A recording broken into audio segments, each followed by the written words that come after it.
we're into the map banding stage. We're going into grand finals, game one. Doggo versus Asmodie of We Bearded Brawls. okay. Before I address the elephant in the room coming out from Doggo, there are two different ways to look at it. There's an You elephant could in either Doggo's character pick is actually quite Oh, different from what you've seen him play so Hmm. far in this That's true. tournament. Has the But we sword. can overanalyze the hell out of that as much as we want a little bit later. I want Cannon, some, what the heck? Auga? Oh, Cannon. But yeah, there are two different ways to look at this set. This really is a glass half empty, glass half full thing, right here. Oh, Doggo making this look a bit more of a glass. Asmodie's not going to wait for any situation. analyzing. They're just absolutely going to go ham. Oh my So, lord. the only game that Asmodie has lost, Asmodie has only lost a single game this entire tournament. So you could look at that and saying like, oh, if it wasn't for that one game, Asmodie would be having a flawless tournament. Still takes the first stock. You could be looking at it that way, saying like, Asmodie's only lost a single game. However, the one game that Asmodie has lost has actually been to Doggo. So if there would have been anyone to take this set or this tournament away from Asmodie, Doggo out of any of the other 100 entrants in this event would probably be the most capable, as he's already kind of started to chew through some of Asmodie's stamina and has been the only one to take a game off of her today. Definitely going to try and really damage that armor that Asmodie has built up so far in the Australian Brawl esports scene. Beautiful dare into Sarah. Of course, that dare is going to bop Asmodie, get him down on to the ground and pop him back up for that Sarah, and is going to actually opt for the cannon.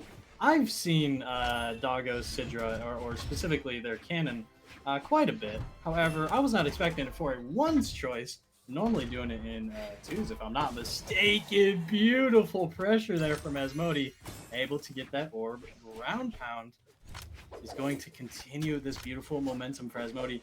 You had mentioned the one game Asmodie has lost was, of course, to Doggo. My counterpoint to that is these two have met in grand finals like numerous times, and I feel as if Asmodie, I mean both of them, but specifically Asmodie, is just so comfortable with this matchup, knows Doggo so well. Doggo's really gonna have to change it up, and this Citra pick might be exactly the thought process that Doggo's going, and it's working so far. Able to get those doubles there, evening up the first game, what seemed to be Asmodie's runaway game. I mean, listen, the cannon, although it is very, very different guitars, you can definitely apply a similar philosophy to it. Doggo has been very good. At the moment he notices a dodge has been read or punished or caught, he's always willing to get more hits. He's always willing to expand his lead, and that's what we see a lot of top-level players like Luna and Sandstorm doing, is that they're just waiting for that one opening so that they're able to get those 17 hit combos. And Doggo already starting to flex that a little bit with the cannon. Granted, maybe needs a bit more time to warm up. You don't go 0 to 60 in like a quarter of a millisecond. Sometimes you need a second of the engine to warm up. And I think we could be seeing that this game, although it might not go in Doggo's favor, it could be exactly what Doggo needs to get this download and realize like, okay, this is how I gotta play cannon against Asmodie. Although sword against unarmed peasant. On the ground pound, not able to come back to center stage. That ground pound. Okay, that first game is probably something that Doggo really needed to like get a bit of a download, saying like, okay, this is how you react to cannon. I know what I'm getting myself into, but still betting it all on that ground pound and not able to get back after that. That is unfortunate. The moment the animation started for that, it started to get a bit harder to root for Doggo. For sure, that match was definitely something to put in the history book, because Asmodie was just absolutely cleaning up. However, Doggo able to bring it back, and now we're gonna see a little bit of an interesting development here. I mean, Doggo just throwing caution to the wind. Instead of sticking on that Sidra, is gonna swap over to the Fate, looking to mirror match Asmodie. Whether this is confidence or just a shot in the dark, It's definitely happening, and we're about to see Graffiti in the second match. Asmodie 1-0 up on Doggo. Of course, in that winner's side, all she needs is 2 more games and would run away with Bearded Brawls once again. However, Doggo, with this Fate pick, looking to maybe, I don't know, maybe in his mind, he's like, let me teach you 1 or 2 things about Fate. That's the only thing I can think of. However, Asmodie probably looking to do the exact thing to Doggo. Let me teach you a couple things about Fate. Instead, we're going to see a great lead for Advantage so far. However, I'm sure Doggo is very familiar with the weapons in Fate's kit. That side air was going to stunt out recovery. However, nothing else was done on that offstage interaction. Asmodie was gonna look for that D-Light ground pound in my mind, but no, that DC was gonna do it. Doggo, god dang it, was able to do it. Asmodie, well, that was he off stage. Didn't you say Doggo earlier? I swear. Yeah, I'm happy that we both made the mistake, so it's a bit less embarrassing for me, and that we're both kind of we're both. I expect that $5 later. Nonetheless,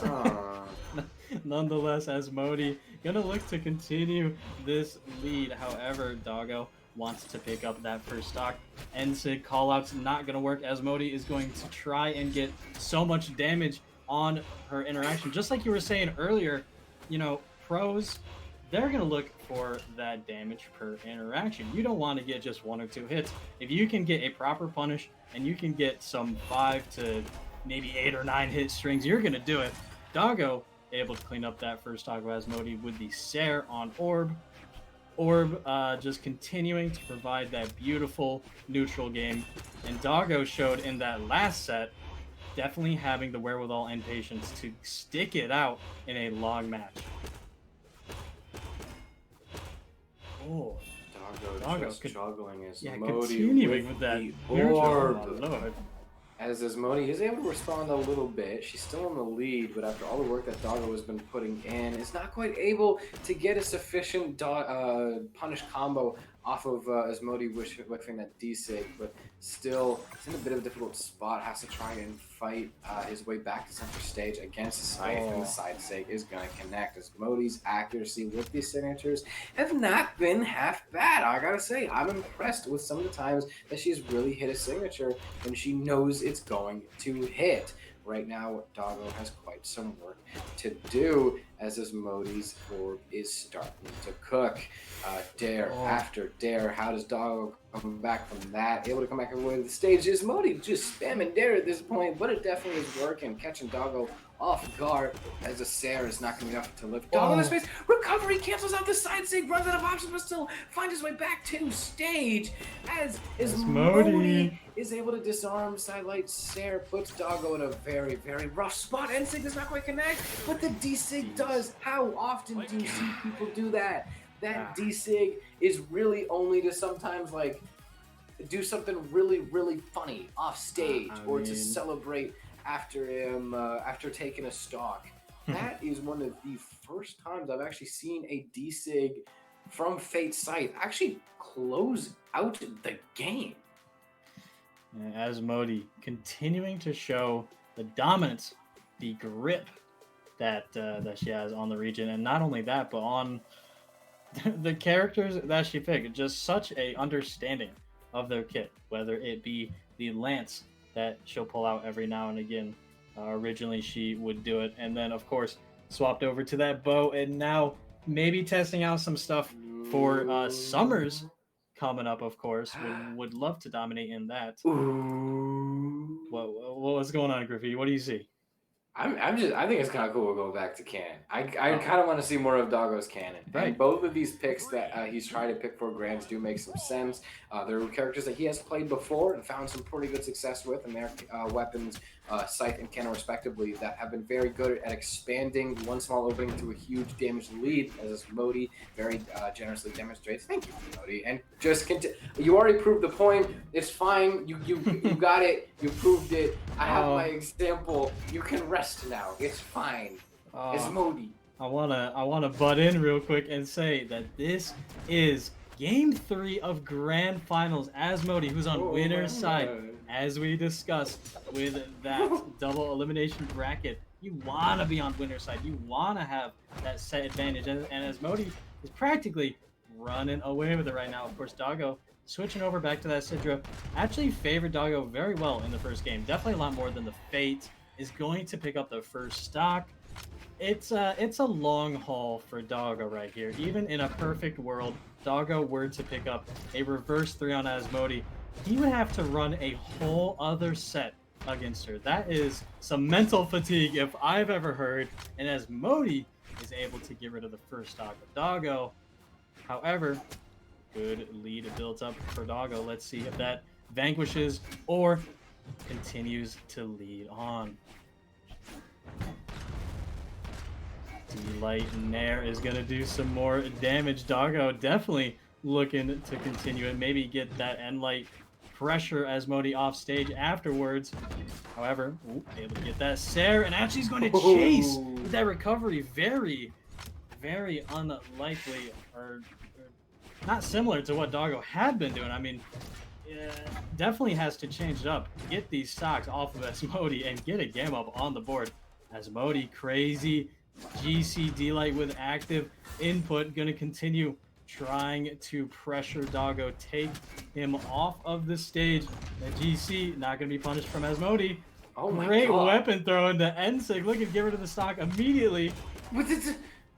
Oh, that Delight into Dare. That would have been a huge, also a little Beautiful bit ground Doggo.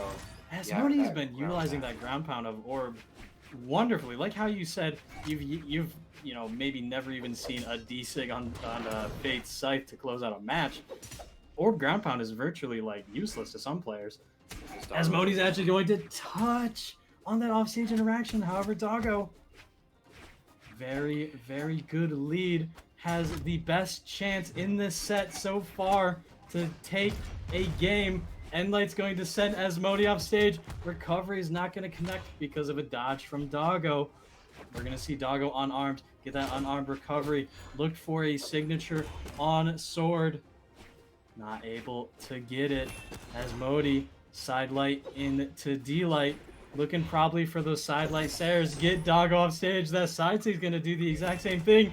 Sidelight, unable to get the side air through. Doggo's going to pick it up with a dare on sword. Get a game up. And I mean, this is all you need. No matter how it ended, this is what you need.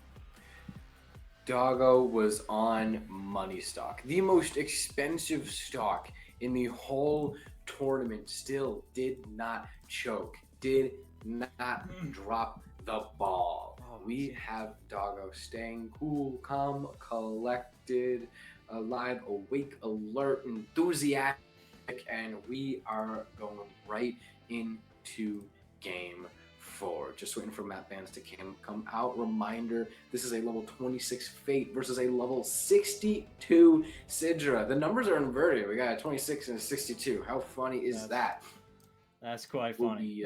We'll be going to Brawl Haven for what Doggo is hoping to be not their last game in the tournament. They have proved to be able to clutch up. There was a moment where we all thought Asmodie had that. That was a few more dares than we really wanted to see. That was a few more sidelight Sairs that Doggo probably would have wanted to be able to afford. As right now, Asmodie's still looking to just juggle this Sidra around, and this could be a bit difficult, but Doggo still finds his way in nonetheless. But still, these dares, Asmodie is actually using these dares as a very good way to kind of space Doggo out. Doggo tries to go for a bit more longer range, maybe a bit of a higher priority cannon, and is also backdashing out, and then dashing back in to try and get some of these punishes.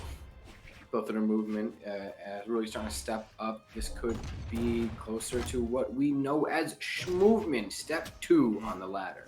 Step 2. I really want to get to step 3, man. That would be absolutely insane. We might have to see one of these players in grand finals step up to the plate, get that groovement going. However, not so fast. We're gonna see even first stocks red. However, that's gonna change instantaneously because Castle Curse is real. Be careful. Careful, Doggo. Has to do the woohoo on Asmodie. However, will that pay off? We're gonna have to see. Endlight off stage for the first stock. Of course, gonna want to build up extra credit. We got sweat drops on Asmodie, but able to touch. Doggo able to get this beautiful cannon raid. However, side air on small Brawlhaven's gonna get rid of your stock. Not to mention, I mean, Fate's incredible strength gonna help out. That D-Sig perfectly weighted out by Asmodie. This neutral game is definitely looking very fierce. It's looking like PR1 and PR2, and that's exactly what it is here in Grand Finals. So Asmodie's also been catching a decent bit of these jumps. We've seen Dare connect into Nair a lot the past game and a half or so. So Doggo might have to really rethink his mid-air gameplay. But some of his mid-air gameplay is actually going really in his favor, especially the ones that matter. Doggo is about to actually takes Asmodie 1 stock away from the game 5, as he still got something to play around with, considering the huge cannon combo he was able to open up this second stock with, that he was almost an entire stock ahead a little bit earlier. But it's still Asmodie evening out the game. It's still Asmodie with the orb able to outrange, outspace, and outpace this cannon, and it's still Asmodie who was actually able to bring Doggo down to KO color, barely being touched on her last stock. We have money stock versus I don't want to go to game 5 stock. That's definitely true, Graffiti. We're down 1 stock apiece, practically even. Asmodie was able to catch up significantly against Doggo here. It's a schmoovement. It's a schmoovement. This is schmoovement. This is schmoovement indeed. Just like you said, Asmodie does not want to bring this in game 5, wants this to end, and could very well do it with a 3-1 victory. However, Doggo playing beautifully, able to get these interactions in their favor. Maybe not getting the most damage, getting those D-Light into Nairs, but still beautiful, true options. That D-Light Nair is going to finish it off of the D-Light whiff. We're going to be seeing at least a game 5, and if Doggo were to, continue the momentum from these last 2 games, could very well pull off a reset, Graffiti. Okay, so if we are just looking at the past game or so, yeah, a reset is... A reset was looking very likely, but now we have Asmodie locking in the Moonin, and Doggo responds by whipping out the level 50 Asuri. We got both of these players on the mains that we know and love them for. We will be heading onto this game that is either the last game of the tournament or just the last one pre-reset, as Doggo takes this potential reverse 3-0 to Graffiti. Island. This could very well be it. And I'm just trying to say, like, if my expert skills of reading the room have come into play whatsoever in my life, they're definitely coming in right now. You said these picks, and my heart kind of dropped, because these two are going absolutely ham, and that's what Asmodie is showing right here. Goodness gracious. Has had that sight on Fate, but is of course going to switch over to what I mentioned previously in earlier sets. That bow is definitely going to be the decider for this set in my mind. Asmodie going to catch that dare, going to catch that recovery of Doggo. God. Asmodie wants this to be just a clear and final end to Doggo's run. Like, got to almost a game 5, but just snuffs it out. That's what I'm sensing here, and that's definitely kind of what you do with a little bit of mental shattering. It's like you're almost there, but just not good enough. However, Doggo, crazy GC side stick. He'll leave him with little to no options, able to make it up. Asmodie, though, able to get a beautiful string with Moonin, finishing off with that side stick. May do another side stick off stage. No, is instead going to do that end save. Catch a jump up from Doggo. Considerable lead, almost 2 stocks up on Doggo. However, gonna catch that GCD light into recovery.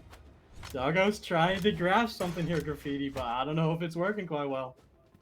Doggo's just pulling the nuh-uh at this point, and really just trying. Okay, so Doggo's actually made some of these red stocks last until amount of time against Asmodie's bow. Some of that goes back in vein, as Modi could be unlocking a little bit more closer and closer into Groovement right here. I think Groovement on the bow would be just a guaranteed sealed fate Just for Doggo, flawless. especially especially considering the damage lead, the stock lead, hell, that we got going on Constant saves from Asmodie. Oh my Doggo lord. still Look at just the barely able to find his way dominate. back. Oh, What the- no! what? Oh, you No! can't just do that. No, not like that. We could do another one, right? We could do another one. No, that's That's like we don't have Doggo to. sealed his own We- fate. Oh no. Oh man. Well, a very decisive win, to say the least, as Modi is going to get a 3-2 victory over on Doggo. Australia is going to need